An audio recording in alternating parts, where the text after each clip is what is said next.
Chaitanya, regia, Laxman, పావురం ఈ నలుగురు పోలీస్ స్టేషన్లో ఫ్రెండ్స్ అవుతారు. ఈ నలుగురికి కొన్ని ప్రాబ్లమ్స్ ఉంటాయి. అవి పోవాలంటే మనీ కావాలి. దానికోసం ఒక ప్లాన్ వేస్తారు.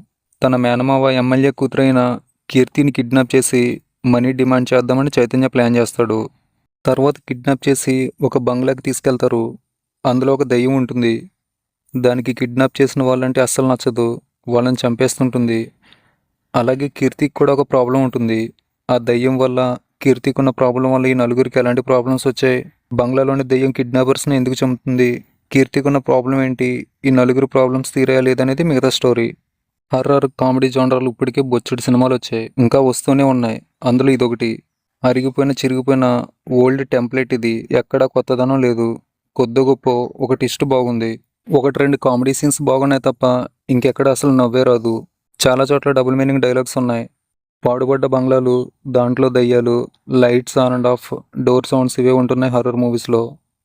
ముఖానికి పౌడర్, కాటుక, లిప్స్టిక్ ఎక్కువ రాసి దాన్నే దయ్యమని మనల్ని భయపడమంటున్నారు. ఎంత ట్రై చేసినా భయం కానీ నవ్వు కానీ రావడం లేదు.